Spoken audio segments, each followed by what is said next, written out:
ಮಧ್ಯಾಹ್ನ ಊಟಕ್ಕೆ ತಕ್ಷಣ ಏನಾದರೂ ಮಾಡಬೇಕು ಅಂತಂದರೆ ಈ ಟೊಮೆಟೊ ಬೇಳೆ ಸಾರು ಬೆಸ್ಟ್ ಆಪ್ಷನ್ನು. ಮಾಡೋದು ಸುಲಭ, ರುಚಿ ಮತ್ತು ಅದ್ಭುತವಾಗಿರುತ್ತೆ. ಇದನ್ನು ಹದವಾಗಿ ಮಾಡೋದು ಹೇಗೆ ಅಂತ ನೋಡೋಣ. ನಾನು ಆಶಾ, ನಿಮಗೆಲ್ಲರಿಗೂ ಅಡುಗೆ ಸಾಧನೆಗೆ ಸ್ವಾಗತ.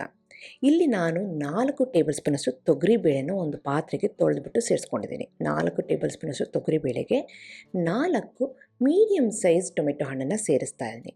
ಇವತ್ತು 2ರಿಂದ 3 ಜನಕ್ಕೆ ಆಗೋಷ್ಟು ಟೊಮೆಟೊ ಸಾರನ್ನು ಮಾಡೋದು ಹೇಗೆ ಅಂತ ತೋರಿಸ್ತಾ ಇದ್ದೀನಿ. 4 ಟೇಬಲ್ ಸ್ಪೂನಷ್ಟು ತೊಗರಿಬೇಳೆ, 4 ಮೀಡಿಯಮ್ ಸೈಜ್ ಚೆನ್ನಾಗಿ ಹಣ್ಣಾಗಿರುವಂಥ ಟೊಮೆಟೊ ಹಣ್ಣನ್ನು ಈ ಪಾತ್ರೆಗೆ ಸೇರಿಸ್ಬಿಟ್ಟು 3/4 ಲೀಟ್ರಷ್ಟು ನೀರನ್ನ ಸೇರಿಸ್ತಾ ಇದ್ದೀನಿ.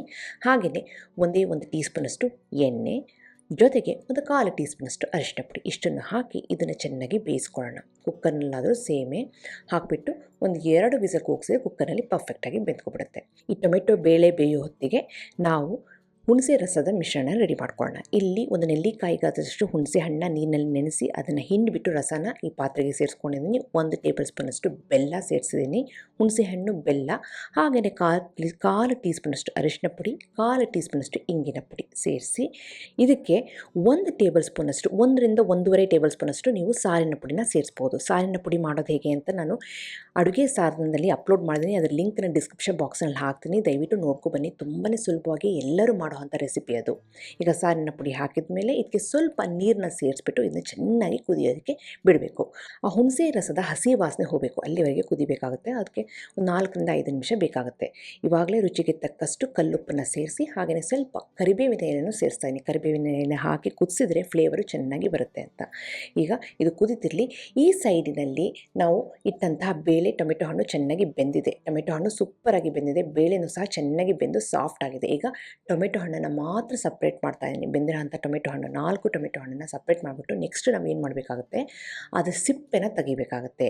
ಸಿಪ್ಪೆನ ಹಾಗೆ ಬಿಟ್ಬಿಟ್ರೆ ತಿನ್ನಬೇಕಾದ್ರೆ ಬಾಯಿಗೆ ಆ ಸಿಪ್ಪೆ ಸಿಗುತ್ತೆ. ಹಾಗಾಗಿ ಸಿಪ್ಪೆನ ತೆಗೆದುಬಿಟ್ಟು ಅದನ್ನು ಚೆನ್ನಾಗಿ ಮ್ಯಾಶ್ ಮಾಡಿಬಿಟ್ಟು ಸೈಡಿಗೆ ಇಡೋಣ. ಈಗ ಬೇಳೆ ಸಪ್ರೇಟ್ ಆಗಿದೆ, ಟೊಮೆಟೊ ಪ್ಯೂರಿ ಸಪ್ರೇಟ್ ಆಗಿದೆ. ಈ ಸೈಡಿನಲ್ಲಿ ಹುಣಸೆ ರಸ ಚೆನ್ನಾಗಿ ಬೆಂದುಬಿಟ್ಟು ಹಸಿ ವಾಸನೆ ಎಲ್ಲ ಹೋಗಿದೆ. ಇದಕ್ಕೆ ಮ್ಯಾಶ್ ಮಾಡಿರೋಂಥ ಟೊಮೆಟೊ ಪೇಸ್ಟನ್ನ ಸೇರಿಸಿ ಆಮೇಲೆ ಚೆನ್ನಾಗಿ ಬೆಂದಿರೋ ಅಂಥ ಆ ಬೇಳೆ ನೀರನ್ನ ಪೂರ್ತಿಯಾಗಿ ಸೇರಿಸ್ತಾ ಇದ್ದೀನಿ. ಇವಾಗ ನೋಡಿ, ಇದಕ್ಕೆ ಹುಣಸೆ ರಸ, ಟೊಮೆಟೊ ಹಣ್ಣಿನ ಪ್ಯೂರಿ, ಬೇಳೆ ಎಲ್ಲ ಹಾಕಾಗಿದೆ.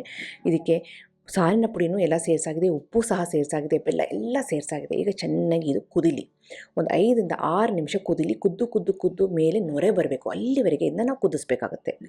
ಈ ರೀತಿ ಕುದ್ರೆ ಮಾತ್ರ ಈ ಟೊಮೆಟೊ ಬೇಳೆ ಸಾರು ತುಂಬಾ ರುಚಿಯಾಗಿ ಬರುತ್ತೆ. ಈ ಹಂತದಲ್ಲಿ ನಿಮಗೇನಾದರೂ ಫ್ಲೇವರ್ ಕಡಿಮೆ ಇದೆ ಅಂತಂದರೆ ಸಾರಿನ ಪುಡಿನ ಸೇರಿಸ್ಬೋದು, ಉಪ್ಪನ್ನು ಸೇರಿಸ್ಬೋದು. ಸಾರಿನ ಪುಡಿ ಮತ್ತೆ ಒಂದು ಅರ್ಧ ಟೇಬಲ್ ಸ್ಪೂನಷ್ಟು ಸೇರಿಸ್ಬೋದು, ಏನೂ ಆಗೋದಿಲ್ಲ. ಈಗ ನೊರೆ ಬರ್ತಾ ಇದೆ. ಲಾಸ್ಟಿಗೆ ಒಂದು ಒಗ್ಗರಣೆ ಹಾಕೋಣ. ಒಗ್ಗರಣೆಗೋಸ್ಕರ 1 ಟೇಬಲ್ ಸ್ಪೂನಷ್ಟು ಎಣ್ಣೆ, ಸಾಸಿವೆ, ಹಾಗೆಯೇ ಕೆಂಪು ಮೆಣಸಿನಕಾಯಿನ ಸೇರಿಸಿದ್ದೀನಿ. ಸ್ವಲ್ಪ ಕರಿಬೇವಿನ ಎಲೆನ ಹಾಕಿಬಿಟ್ಟು ಇಂಗಿನ ಪುಡಿನ ಮತ್ತೆ ಸೇರಿಸ್ತಾ ಇದ್ದೀನಿ. ಲಾಸ್ಟಿಗೆ ಫ್ಲೇವರ್ ಚೆನ್ನಾಗಿ ಬರುತ್ತೆ ಅಂತ ಮೊದಲು ಸಹ ಸೇರಿಸಿದ್ದೀನಿ. ಇವಾಗಲೂ ಹಾಕಿಬಿಟ್ಟು ಆ ಬಿಸಿ ಒಗ್ಗರಣೆನ ಚೆನ್ನಾಗಿ ಕುದೀತಿರೋ ಅಂಥ ಆ ಟೊಮೆಟೊ ಬೇಳೆ ಸಾರಿನ ಮೇಲೆ ಹಾಕಿಬಿಟ್ಟು ಮಿಕ್ಸ್ ಮಾಡಿದರೆ ಎಕ್ಸಲೆಂಟ್ ಆಗಿರೋಂಥ ಟೊಮೆಟೊ ಬೇಳೆ ಸಾರು ರೆಡಿ. ಮೇಲೆ ಧಾರಾಳವಾಗಿ ಕೊತ್ತಂಬರಿ ಎಲೆನ ಹಾಕಿ ಆಮೇಲೆ ಈ ಕುದಿತಿರೋ ಅಂತಹ ಟೊಮೆಟೊ ಬೇಳೆ ಸಾರನ್ನ ಬಿಸಿ ಅನ್ನದ ಮೇಲೆ ಹಾಕ್ಕೊಂಡು ಸುಟ್ಟು ಹಪ್ಪಳ ಇದ್ದರೆ ಸಾಕು, ಮಧ್ಯಾಹ್ನದ ಊಟ ಎಕ್ಸಲೆಂಟ್ ಆಗಿರುತ್ತೆ. ಎಷ್ಟು ಸುಲಭವಾಗಿ ಮಾಡ್ಬೋದಲ್ವಾ? ನಿಮಗೆಲ್ಲ ಈ ರೆಸಿಪಿ ಇಷ್ಟ ಆಗಿದೆ ಅಂತ ಅಂದ್ಕೊಂಡಿದ್ದೀನಿ. ಖಂಡಿತವಾಗ್ಲೂ ಟ್ರೈ ಮಾಡಿ ಹೇಗೆ ಬಂತು ಅಂತ ನನ್ನ ಕಮೆಂಟ್ ಸೆಕ್ಷನ್ ದಯವಿಟ್ಟು ತಿಳಿಸಿ. ಹಾಗೆ ನೀವಿನ್ನು ಅಡುಗೆ ಸಾಧನೆಗೆ ಸಬ್ಸ್ಕ್ರೈಬ್ ಆಗಿಲ್ಲ ಅಂದರೆ ತಡೆಯಾಕೆ ಈಗಲೇ ಸಬ್ಸ್ಕ್ರೈಬ್ ಆಗಿ ಪಕ್ಕದಲ್ಲಿರುವ ಬೆಲ್ ಬಟನ್ ಕೂಡ ಟಚ್ ಮಾಡಿ. ನಿಮಗೆ ವಿಡಿಯೋ ಇಷ್ಟ ಆಯಿತು ಅಂದರೆ ಲೈಕ್ ಬಟನ್ ಕ್ಲಿಕ್ ಮಾಡಿ, ಫ್ರೆಂಡ್ಸ್ ಆ್ಯಂಡ್ ಫ್ಯಾಮಿಲಿ ಜೊತೆ ಶೇರ್ ಮಾಡಿ, ವಾಟ್ಸಪ್ಪಲ್ಲಿ ಶೇರ್ ಮಾಡಿ. ಮತ್ತೊಂದು ಇಂಟ್ರೆಸ್ಟಿಂಗ್ ರೆಸಿಪಿಯೊಂದಿಗೆ ಭೇಟಿ ಆಗ್ತೇನೆ. ಎಲ್ಲರಿಗೆ thank you. Bye bye, see you.